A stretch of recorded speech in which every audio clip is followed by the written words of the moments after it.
आज ही सब्सक्राइब करें और अपने पसंदीदा शोज का आनंद लें।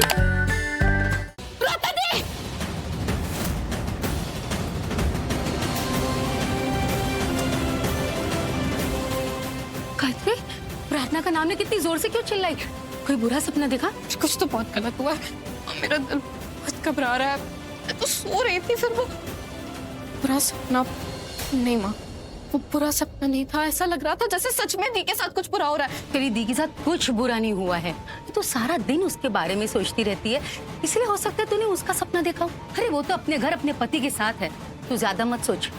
अरे वो छोटे मोटे घर में नहीं गई है जहाँ सास परेशान करेगी या पति मारेगा। क्या उसके साथ कुछ बुरा होगा? उसकी शादी ना बहुत बड़े घर में हुई है, वहाँ जरा सा भी कुछ होगा ना तो रायते की तरफ बात फैल जाएगी न्यूज में। इसलिए तू ज्यादा मत सोच, सो जा। ठीक है? मैं एक बार प्रार्थना दी को फोन करके ट्राई करती हूँ।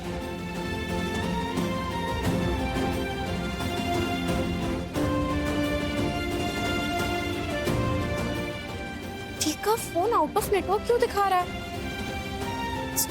शिवांश के घर में नेटवर्क प्रॉब्लम हो, ऐसा हो नहीं सकता। चीजों को फोन करके ट्राई करते हो।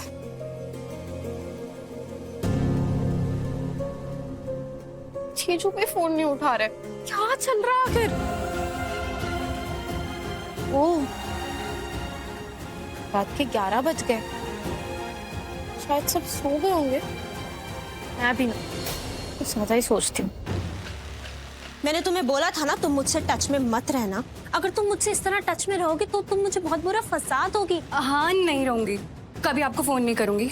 मुझे पैसे चाहिए। मैंने तुम्हें तुम्हारे सारे पैसे दे तो दिए थे, अब कौन से पैसे चाहिए? हाँ, दे दिए थे, पर देखो ना पायल मैम, मैंने अपने आप को खतरे में डाल के आपका इतना बड़ा काम किया। अब मेरे बॉयफ्रेंड की लाइफ खतरे में है, वो हॉस्पिटल में है, मुझे उसके इलाज के लिए पैसे चाहिए और मैं यहाँ पे किसी को जानती भी नहीं कि जाके पैसे ले लो। आपसे मांग सकती हूँ, आपको तो मुझे पैसे देने पड़ेंगे। कौन से पैसे देने पड़ेंगे? देखो तुम मुझे इस तरह से ब्लैकमेल नहीं कर सकती। मैं तुमसे डरने नहीं वाली और मैं तुम्हें अब कोई पैसे नहीं दूंगी। ठीक है, तो मैं जाके सारा सच रौनक को बता देती हूँ कि कैसे आपने मुझसे खाने में जहर डलवाया और खाने में जहर मिलाने के इल्जाम में रौनक की माँ अरेस्ट हो गई। उसको इतना बड़ा सच बताऊंगी, वो तो मुझे खुशी खुशी पैसे देगा। नेहा, तुम ये बहुत गलत कर रही हो। मैं तुम्हें छोड़ूंगी ना, मैं देख लूंगी तुम्हें। आप क्या देखोगी मैम, भगवान ने खुद ही देख लिया। आपने जिस खाने में मुझसे जहर डलवाया वही खाना खा के मेरा बॉयफ्रेंड बीमार हो गया। मुझे उसके इलाज के लिए पैसे नहीं चाहिए होते ना, तो मैं कभी आपसे पैसे मांग भी नहीं रही होती। जल्दी बताइए मैडम, पैसे कब ट्रांसफर कर रही हैं आप?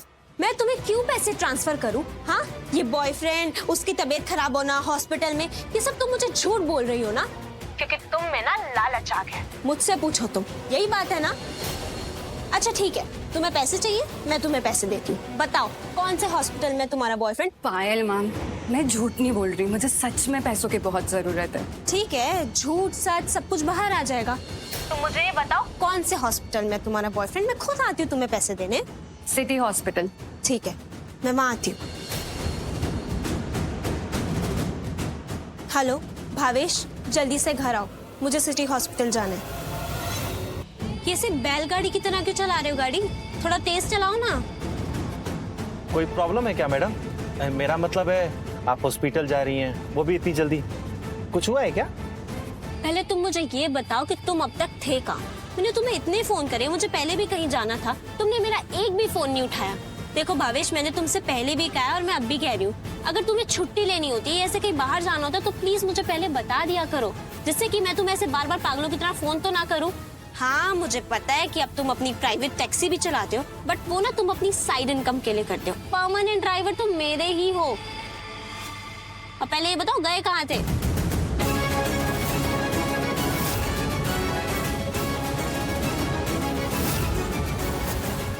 बोलो, अब कुछ बोल क्यों नहीं रहे हो? वैसे तो बड़ा बड़बड़ करते हो, अब क्यों जुबान बंद हो गई? मेरी सिर्फ जुबान नहीं, नाक, कान, आँख, मुंह सब बंद हो गया था। मैंने कुछ बहुत भयानक देखा और जो मैंने देखा ना मैडम, वो देखने के बाद मुझे समझ नहीं आया कि मैं हंसूं कि रोऊं। ऐसा क्या देख लिया? अब मैं क्या ही बताऊं। मैंने प्रार्थनाड़ी को देखा, वो लोग उसको बेच रहे थे। What? झटका लगा ना मैडम, मेरे को भी लगा था जब मैंने प्रार्थनाड़ी को बिकते हुए देखा। बेच रहे थे? क्या बोल रहे हो तुम? मेरे दोस्त का फोन आया था, बोला कि एक क्लाइंट है, उसको हवेली पे पहुंचा दे, अच्छे पैसे मिलेंगे।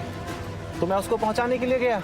जैसे ही मैंने उस क्लाइंट को हवेली पे पहुंचाया तो मैंने क्या देखा, रातनाड़ी को वो लोग वहां बेच रहे थे।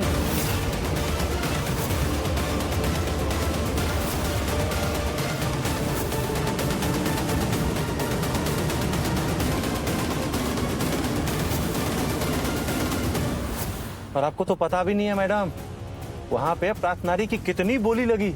लेकिन वो प्रार्थना वहाँ पहुंची कैसे? कुछ गुंडों ने उसको किडनैप कर लिया और किडनैप करके उसको वहां उस हवेली पे पहुंचा दिया जहां पे लड़कियों को खरीदने बेचने का काम होता है। फिर मैं वहां से भाग गया। उसके बाद क्या हुआ मुझे मालूम नहीं। इसका मतलब तो ये है कि वो प्रार्थना अभी तक बिक गई होगी। वो मेरी जिंदगी से चली गई। ये प्रार्थना नाम का कांटा मेरी जिंदगी से खुद ब खुद गायब हो गया। मुझे उससे छुटकारा मिल गया। Oh my God, you know what, तुमने मुझे कितनी बड़ी न्यूज दी है। थैंक गॉड मुझे से छुटकारा मिला। खैर छोड़ो, तुम जरा तेज गाड़ी चलाओ, मुझे जल्दी से हॉस्पिटल पहुंचना है। जी मैडम।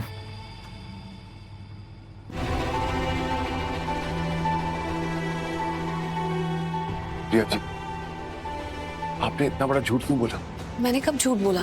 अभी बाहर रिसेप्शन पे आपने बोला कि प्रार्थना के साथ एक हादसा हुआ, वो गिर गई और उसे चोट लगी। लेकिन आप भी जानती हो और मैं भी जानता हूँ कि प्रार्थना को गोली लगी है, वो गोली से जख्मी हुई है। उसे झूठ नहीं कहते हैं। कभी कभी अपनों को बचाने के लिए अगर तुम झूठ बोल भी दो ना तो वो झूठ नहीं माना जाता है, वो भी जब अपने इतने सच्चे, इनोसेंट और अच्छे हों।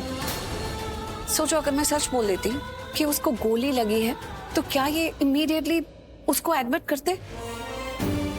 कहते पुलिस को बुलाओ, ये पुलिस केस है, फॉर्म भरो, इतनी सारी फॉर्मेलिटीज हमारे सामने रख देते और इलाज में बहुत देर हो जाती है। और तुम्हें पता है कि प्रार्थना को अभी एकदम इलाज की जरूरत है। अगर इलाज में जरा सी भी देर हो जाती ना तो बहुत देर हो जाती, इसलिए ये झूठ बोलना जरूरी था। एक्सक्यूज मी सर, आप चलिए साइन कर दीजिए, उनका इलाज शुरू हो चुका है।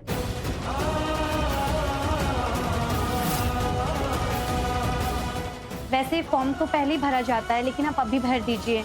प्लीज आइए साइन कर दीजिए। Sure.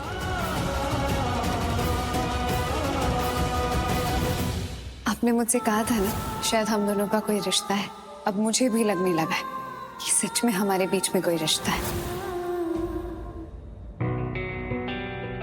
Please fill the form. Sure.